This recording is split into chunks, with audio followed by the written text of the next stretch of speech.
चलो मैं आपको अपनी ब्रेकअप स्टोरी सुनाता हूँ। तो हुआ कुछ ऐसा कि अ, मेरी जॉब लगी और मेरी जॉब लगने के बाद मेरे पिताजी, मेरे मामा सब लोग जहाँ पे मैं पढ़ रहा था, वहाँ पे मुझसे मिलने के लिए आ रहे थे। तो मैंने उस समय जब सिलेक्शन हो गया, रिज़ल्ट आ गया, तो मैंने उनको फ़ोन लगाया कि भई मेरी जॉब लग गई। तो मेरे मामा मुझे बताते हैं कि पापा को जब पता चला कि मेरी जॉब लग गई, तो उनके मुँह से जो पहला सेंटेंस निकला था, वो ये निकला था कि अब मेरे कंधों को आराम मिलेगा, मेरे कंधे हल्के हो गए, कुछ वज़न कम हो गया। ये सुन के मैं बड़ा अ, खुश हो गया। मतलब बल्ले-बल्ले हो गई, गार्डन-गार्डन हो गया दिल। तो इसी खुशी-खुशी में मैंने जो मुझको पसंद थी, अ, उसी समय 1-2 महीने के अंतराल पे मैंने उनके पिताजी से बात की कि भई ऐसी-ऐसी बात है। तो उन्होंने बोल दिया, असुविधा के लिए खेद है। मैं कुछ कर नहीं पाया। और मेरा एक दोस्त हैं विष्णु भाई, तो वो वहाँ पे गाना बजा रहे थे अपनी खिड़की से, जिस समय एक सब बातें चल रही थी कि ओए राजू प्यार ना करियो। मेरा घर का नाम राजू है, तो ये गाना भी ऊपर बज रहा था, तो I can still remember that scene. ख़ैर जो भी हुआ, फिर मैं जॉब करने के लिए चला गया और करीबन 6-7 महीने जॉब करता रहा इस उम्मीद में कि सब कुछ ठीक हो जाएगा, लेकिन फिर एक दिन हिम्मत जवाब दे गई। अ, आई एक्चुअली थॉट कि मैं 20वें माले पे चढ़ के नीचे कूद जाऊँगा।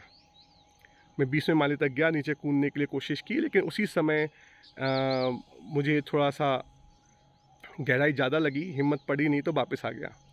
जब वापस आ गया तो बॉस को बोला मुझसे नहीं हो पाएगा, मेरे दोस्त हैं अशोक भाई, कैथरीन, तो उन्होंने मुझे उस समय बहुत सपोर्ट किया। आई स्टिल रिमेंबर कि उस समय उन दोनों के जो फ़ोन आए थे, वो करीबन जब हम 20वें माले पे थे उसी समय आए थे, तो बच गए थे हम उन फ़ोन कॉल की वजह से।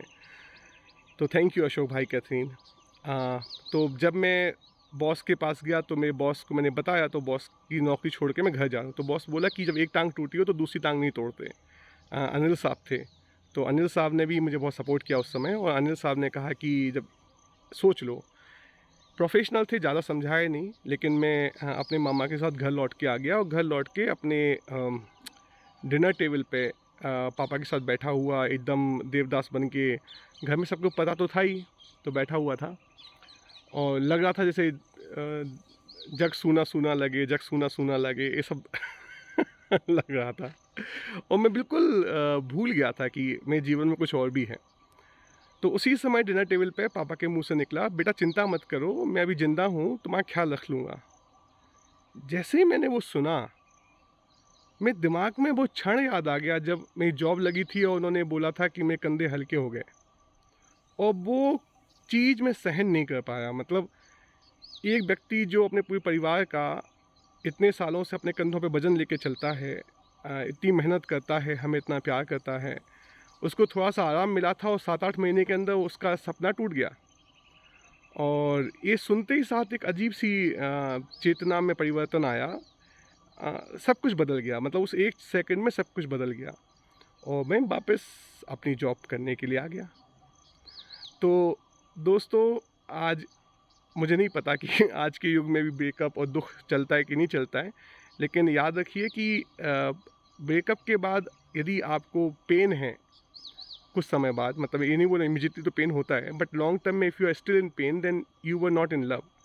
क्योंकि लव, प्यार एक गंदी मेमोरीज़ देके नहीं जाता है, वो आपको सिखा के जाता है, आपको नर्चर करके जाता है, आपको एक बेहतर मनुष्य बना के जाता है। तो ये मेरी ब्रेकअप स्टोरी है। आप भी यदि बाई चांस उदास हों, तो अपने अलग-अलग भूमिकाओं में कौन आपसे क्या अपेक्षा करता है, आपके जो बाकी चाहने वाले हैं, जो आपको सच्चा प्यार करते हैं, वो भी आपकी ज़िंदगी में हैं, हमेशा याद रखिएगा। बहुत हेल्प मिलेगी और यही सब है, जीवन तो उथल-पुथल है।